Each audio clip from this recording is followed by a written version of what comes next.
Good afternoon. I'm Lauren Bouthillier. And I'm Sergio Robles. Thanks for joining us today. On Fresno State Focus, we're talking about campus crime alerts and how students can stay safe. And in sports, Jose tells us how the ladies measured up at this year's past WAC tournament. But first, Fresno State students participated in the 25th anniversary of Kids Day. At the beginning of this month, Children's Hospital Central California put on their biggest fundraiser of the year with the help of volunteers, including Fresno State students. Russell Cook has the story. While selling newspapers on street corners is a thing of the past, students don't mind taking a backseat to history for a great cause. Fresno State students woke up early and battled the cold, all to sell Kids Day newspapers to support Valley Children's Hospital. Volunteers of Kids Day weathered 30-degree temperatures and even missed a few hours of sleep, but for some students like Caitlin Martin, that was never an issue. I've been a patient there, I've volunteered there, I love it so much, and I know that these kids need the donations, so I would gladly get up at 5 o'clock and something first. The annual edition of the Fresno Bee takes in dollars from all across town to support the needs of patients at Valley Children's Hospital. And for some volunteers like Hector Gonzalez, it hits close to home. And one of the reasons I come to do this person is because I had a nephew go to the hospital recently, and they treated him very well, and he got very great medical treatment, and I just wanted to give back to what I received. I would like to give back. At the end of the day, volunteers went home with a happy heart, knowing that they helped raise $450,000 and put smiles on the faces of patients and their families. Russell Cook, Fresno State Focus. Every Fresno State student receives a crime alert email, but maybe not all of them know how to stay safe. Tara Thomas tells us a few ways how to avoid becoming a victim. If you're a Fresno State student, you receive a lot of these lately. It's a crime alert email from campus police warning students of a recent crime that has happened near them. The first one that I read was kind of comical because it was about apparently a sex offender cruising around, exposing themselves. Some of them have been kind of jarring. For example, hearing about a shooting that took place just off of Bulldog Lane. Crimes have ranged from bike theft and car break-ins to more serious crimes where people have been injured. According to police, just last week a student was jogging on Cedar right by campus when she was followed by a man who then shoved her to the ground. 2 weeks before that, others were injured in a strong-armed robbery. I'm just across the street from Fresno State on Cedar Avenue. It was here at this very location that 2 Fresno State students were assaulted and robbed by 4 men for just a cell phone and a wallet. The guys I got ended up assaulted were a couple of my friends, and all they were doing was trying to walk back home from my place. And I guess I think he said 3 or 4 guys came up out of nowhere, and they just they attacked them from behind, and just took all their stuff, their money, their wallets, their phones. It was pretty bad. Well, since I haven't been affected by any of the crime, I feel pretty safe. Most students say they don't feel threatened by the news of the recent activity, but they are not letting their guard down. I'm aware of my surroundings. I do look around, who's around. To stay safe, campus police say don't walk alone, stay in well-lit areas, and most importantly, always be aware of your surroundings. Tara Thomas, Fresno State Focus. This past week, food lovers had a chance to taste the Valley's best food. Julia Guzman shows us the goodies Fresno State Ag students contributed to the Fresno Food Expo.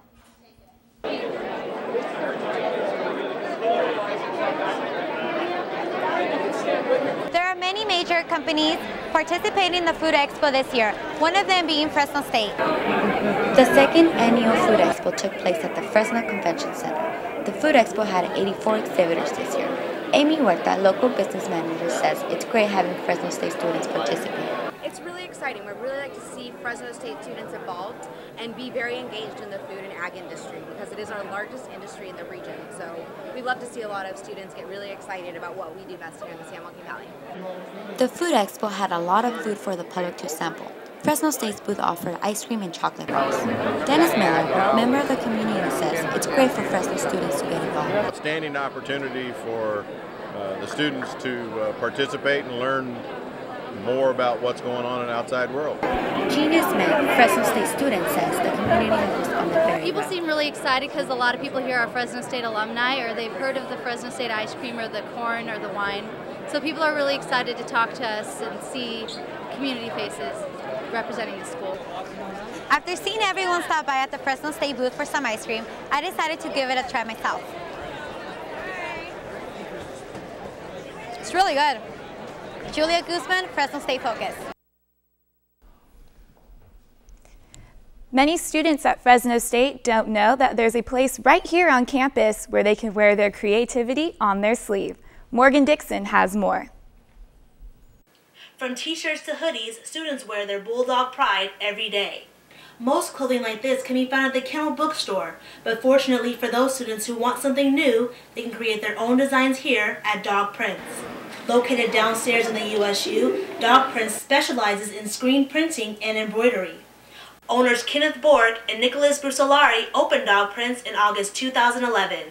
Since I graduated from this university, I really understand what the university needs as far as apparel, and I can identify with our customers. Since its opening, Dog Prints has been specializing in unique clothing for not only students, but for sports teams, local businesses, and Greeks as well. They're good quality, they're really good at their work ethic, and they gave me exactly what I wanted on the design. Don't worry if you don't know what you want. The staff at Dog Prints is there to help. A graphic designer who's in the office every day, who basically takes people's ideas from start to finish. We didn't really have a clear picture, but they're able to guide us a little bit. When you come to Dog Prints, there's many different shirt styles, colors, and letters to choose from, all for affordable prices that will fit any student's budget. I would definitely buy from Dog Prints. I think that it's a great business on campus. It has relatively affordable prices for college students. It has cute t-shirts, good quality t-shirts. For those of you who are interested in learning more about Dog Prints, you can stop by their store Monday through Friday, 10 a.m. to 4, or visit their website at www.fresnodogprints.com. Morgan Dixon, Fresno State Focus. If you went to this year's Rogue Festival, you may have heard of the comedy group Blimpprov. Allie Norton finds out what makes this improv team all the rage. Two alcoholics are going to be happy together. You're damn right we are. Yeah. It's been 5 years since this comedy group came together to become one of Fresno's most hilarious acts in town. It started after high school. We graduated, and I still wanted to keep doing improv. I did a lot of it in high school, and then I just hooked up with one of my friends that I really liked working with, and then we found someone else that we enjoyed. We enjoyed their work too.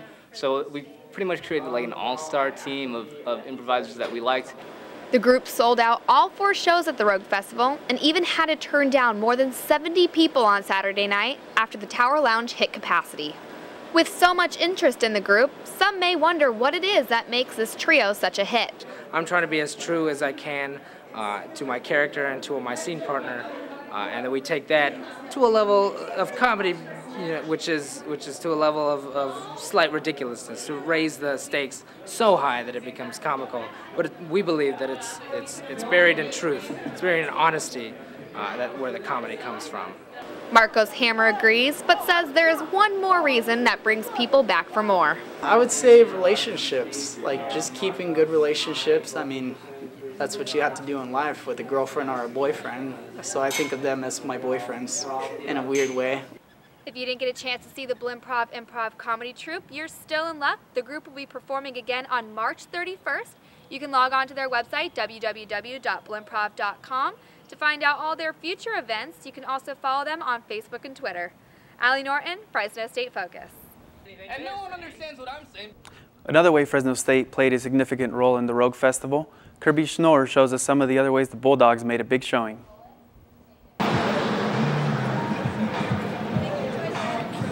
At the Rogue Performance and Art Festival, Fresno State students are able to share their work by reading their writings of literature and poetry. The process of writing poetry, and actually even through my art, is this attempt to unearth the stories that have never been told and to try to come to some kind of understanding. So I'm sure this is going to be a long journey, Performers like Fresno State student Nicole Lassen find inspiration to share life experiences in the unique art form of poetry. When my stories come from personal examples, and it's all about like humanity and connecting with other people that have experienced the same things. And so hopefully by people hearing or by people reading what I have to say, they can connect in some way and just experience life. Like I've experienced that too, and you're not alone. You learn from reading, you learn from other people's experiences. So that's really cool. The Rogue Festival, which is held in the Tower District of downtown Fresno, lasts for 10 days. Over 70 shows are put on by various performers and have been for the past 11 years. 100% of the money paid goes directly to the independent performers. You never know what you're going to get when you attend the festival, but whatever you end up seeing, you are in for a treat. Kirby Schnorr, Fresno State Focus. Fresno State students are preparing for another year of Vagina monologues. Tony Chinoco takes us behind the scenes and lets us know what to expect for this year's performance. You need to work with my vagina, prepare the way, introduce it to things. The Vagina monologues are stories that were compiled from over 200 women who experienced some form of sexual abuse or battery. Each of those women shared their story with author Eve Enzler, who turned them into monologues. We asked students on campus if any of them had seen or heard of the play. Most of those people were women, but not all. Have any of you guys seen Vagina monologues? No. Actually, I did a while ago. The director of this year's play says you don't have to be a theater major or have acting experience to try out. We're not looking for them to be actresses. We're looking for them to have a passion to want to advocate for the women and girls that are getting sexually assaulted, raped, battered, abused. Psychology major Shanti Easley says she has never seen the play but decided to audition anyways and made the cut. It's more than just all women in it. They're telling stories about people who went through a lot of things and, the funny stuff. I really like it. I really do. Cast members are still at the beginning stages of rehearsal, but through these doors on April 14th and 15th, they plan to pack out the house just like last year. My vagina's not going anywhere. It's pissed off and it's staying right here. Tony Tinoco, Fresno State Focus. If you visit the Fresno State campus, you most likely will pass by the Peace Garden, but you might not be so familiar with its history. Here's a look at the garden and how it became what it is today. It was on August 2nd, 1990 that the concept of the Peace Garden was born when a memorial in honor of Mohandas Gandhi was dedicated. Since then, 3 other statues have been erected in the garden. The life-size monument of Cesar Chavez was installed in March of 1996. Almost 2 years later, on January 18, 1998, what would have been Martin Luther King Jr.'s 80th birthday, a monument to the Reverend was erected. And in 2006, a statue of Jane Addams was installed after she was chosen out of dozens of women that were considered for the memorial. The 4 people honored were chosen because they advocated the garden's namesake, peace. Gandhi held peaceful protests over decades for the independence of India. Cesar Chavez led farm workers towards achieving more rights, just like Martin Luther King Jr. did for the African American population during the 60s. And Jane Addams founded the Women's International League for Peace and Freedom, as well as being the first woman to be awarded the Nobel Prize for Peace. Today, these memorials to peace sit alongside students and community members as they walk between classes, study on the garden's grounds, or simply nap.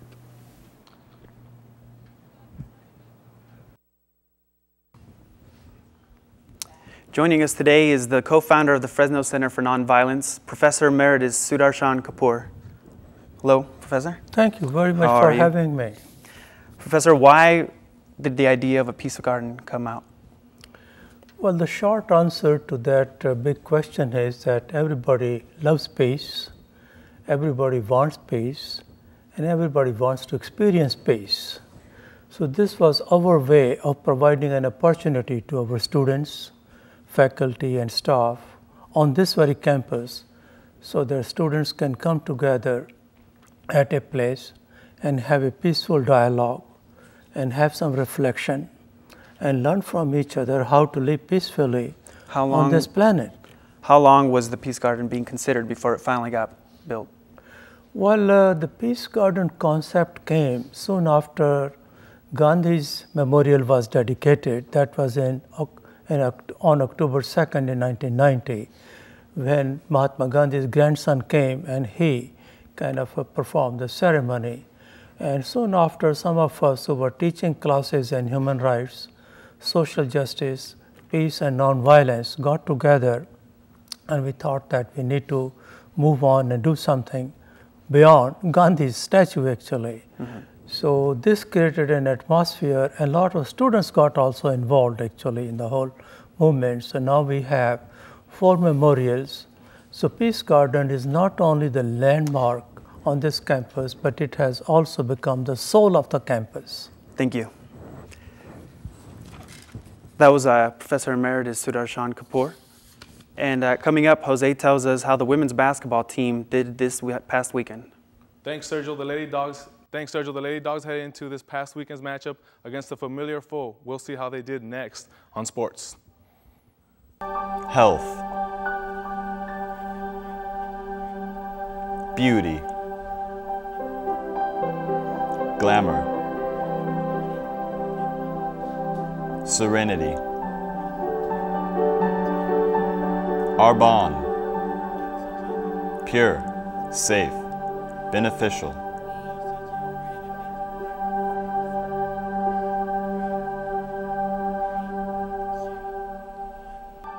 Health, beauty. To some, it is where you start. Glamour. To others, it is where you finish. Serenity. But to the true competitor, our it is bond. how you get there that matters. Pure. Innovate safe, yourself, because the will to win is important, but the will to prepare is vital.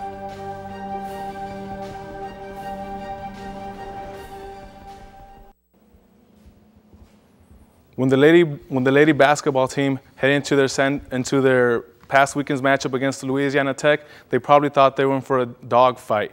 The last 7 matchups between the two teams were decided by either in overtime or by 3 or fewer points. Would the series of close games continue?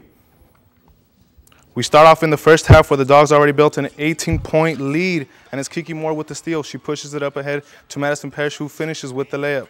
Parrish tallied 13 points on the game, but the story of the game was the Dogs' 3-point shooting contest. Here's Rosie Moat with the tray from the corner. After Moat, who had a game-high 23, makes this 3-pointer, things really got rosy for the Dogs. In all, they drained 15 3-pointers, and that's a new WAC tournament record. Here's Moat again with the steal, and she gives it up to Moore for the layup. The sophomore guard finished with 19 points, the WAC tournament MVP, to go along with the WAC Player of the Year. And there you have it. The Dogs win in a blowout, 89-61. They get the automatic bid and will make their 5th straight NCAA tournament appearance. And you keep going, sooner or later, the most talented player, that's Kiki Moore. Okay. And a special thanks to the WAC Sports Network for those highlights. We also have an update. Fresno State will be the 12th seed, and when we'll play the 5th seed, Georgetown Hoyas. The game was going to be on ESPN2 this Sunday, 9:20 local time. Okay, moving on. With the 2-1 series lead, the Diamond Dogs headed into Sunday's matchup against the University of San Francisco with the chance to reach 500 and win the series. Will they be able to pull it out on a beautiful Sunday? Here we go from Pete Bidenfield, where hopefully the players are talking strategy.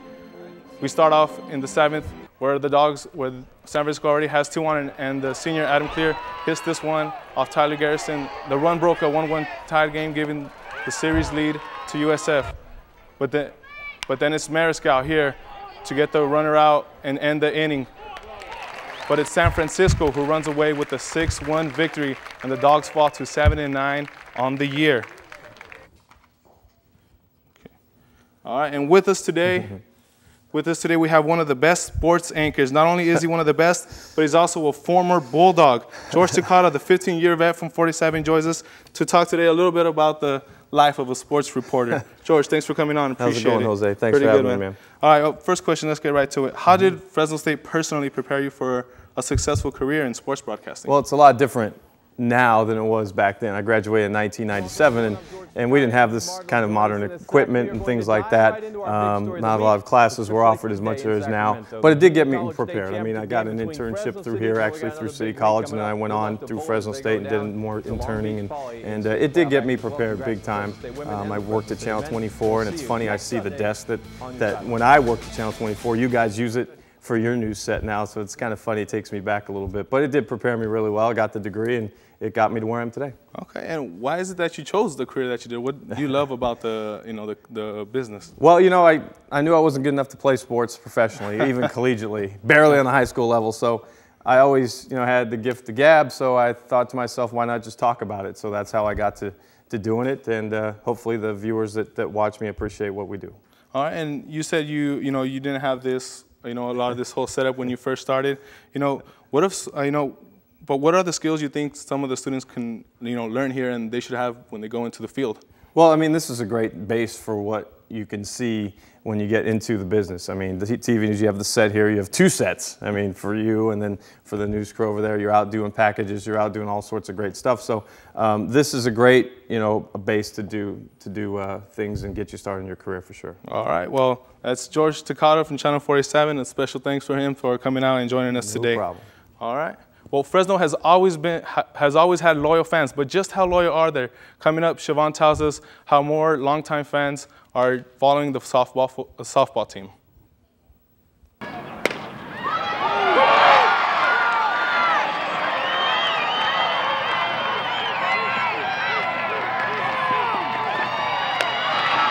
The Fresno State softball team has gained much attention the last few years, winning championships and going up against the nation's top teams. The team has one of the most loyal fan bases, and some have been attending games for as long as Margie Wright has been coaching. 10, 15 years, many years. This is actually my first one in probably 20 years, but I would come to them quite frequently when I was younger. And Coach Margie Wright appreciates the loyalty of the fans. I mean, we have great fan support here. We have one of the best fan bases in the country.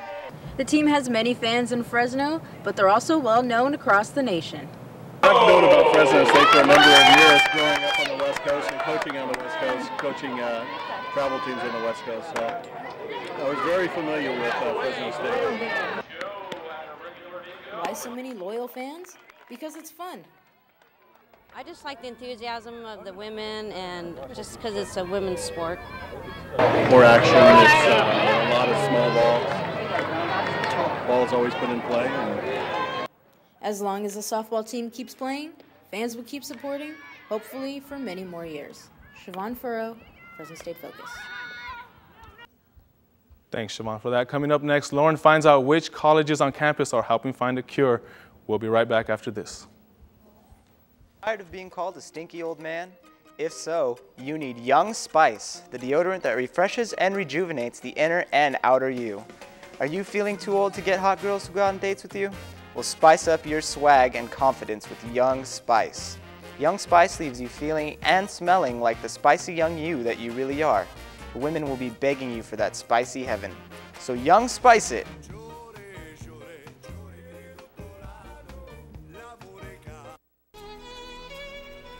Have you been feeling a bit stressed out lately? Are money problems starting to take their toll? Is your family life falling short of your expectations? Is the weight of the world beginning to crush your soul? Well, give hard alcohol a try. You'll be glad you did. Warning, brain damage and legal problems are likely to occur. The American Cancer Society is creating a world with more birthdays. Here's a look at how Colleges Against Cancer at Fresno State is helping out with that.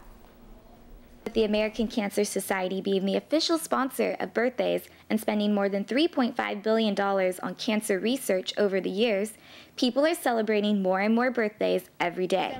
Creating a world with more birthdays has even spread to the Fresno State campus through Colleges Against Cancer. College Against Cancer is the collegiate branch for American Cancer Society.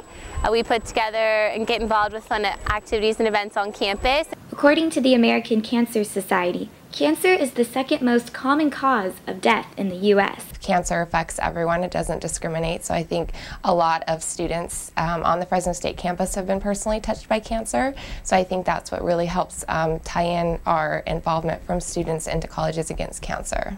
There are more than 130 Colleges Against Cancer chapters from coast to coast that have begun to take up the fight by recruiting new volunteers and shaping projects to change lifestyle behaviors of their peers. Relay for Life is one of their many events they host on campus. Relay for Life is a 24-hour event, and at the college level, it'll start Friday morning at 10, and we're going to have teams and sororities and fraternities and just families and faculty and students come together as teams. Whether you go to the Relay for Life here on campus or one clear across the country, one thing you can plan on is a relay where friends, family, and loved ones join to celebrate survivorship and to honor those who have lost the battle. Celebrate, remember, fight back. Now that we have taken a look at what Colleges Against Cancer is, joining us today is President of the Colleges Against Cancer Club on campus, Betty Lee. Good afternoon, Betty. Thank you for joining us today. Thank you for having me, Lauren. Oh, good. So how long have you been president of the club? I have been in the club for 3 years. This is my first year as president. Okay, and what attracted you to joining Colleges Against Cancer? Well, I first got involved because of a friend. The past president was actually a friend of mine who got me involved, and since then I've become more involved in the whole aspect of the club. So since you've become more involved and you've kind of seen everything, why do you think it's so important to have a collegiate branch to the American Cancer Society? I think the most important part about it is cancer affects everyone and at all ages. As college students, we tend to get caught up in just school and work, and we forget to give back to the community. So Colleges Against Cancer, I think, is a good way for us to be a part of that. Okay, speaking of giving back to the community, you guys are having Relay for Life coming up.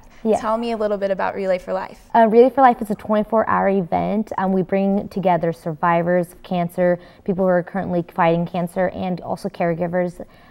So there's a lot of family and friends get involved.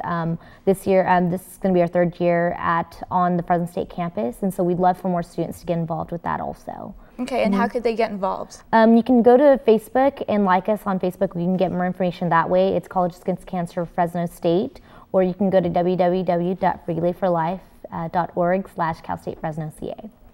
All right, and then one last thing. What is your favorite part about Relay? I think the biggest part about it is that you get to meet people from all walks of life, and it's just such a great way for you to give back to the community. It's part of being something bigger than yourself, and someone my freshman year told me that college is what you put into it, and so it's something. Well, thank you. Thank you for joining us today, Betty, and for those of you who are looking to head out to Relay for Life, it is held on May 4th and 5th, and it is at the Red Lot here on campus. Last week, students on campus celebrated a Mirage A week. The Japanese Student Association packed the USU, and Matt Penner was there for the story.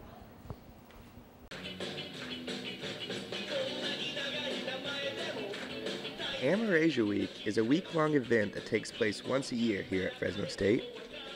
Each night, a different age of culture gets to showcase what exactly makes their culture unique. Tonight is Japan night here at Mirage A Week. Here at the USU, members of the Japanese Student Association entertain their audience with Japanese traditional and modern day song and dance. Robert Zhang is not only the president of the Japanese Student Association, he actually led a couple of the dances. You know, it's something I've been doing for a few years already, so it's kind of like, I guess it's kind of like part of who I am. This is kind of what I do. Japan Night had everything from modern punk to saran, a traditional Japanese fishing chant. This is basically when we perform a few, I guess, traditional dances as well as some non-traditional. For some, it was a new experience. For others, like Shohei, Makoto, and Aya, 3 Japanese exchange students from Tokyo, it felt like a little taste of home. It's very awesome. Yeah, it's interesting because it's my country, so yeah, I know everything. Mayu, another exchange student from Tokyo, summed the event up in just a couple of words. I think it's really awesome, so cool.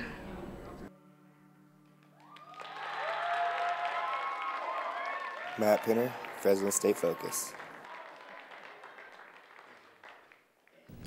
Thanks for watching Fresno State Focus. I'm Lauren Bouthillier, and next week we will be talking about what Fresno State students are doing for spring break. So do you have any exciting plans for spring break, Sergio? I don't want to ruin the surprise. Oh no, okay. All right. Well, I'm Lauren Bouthillier for Fresno State Focus. And I'm Sergio Robles. See you next week.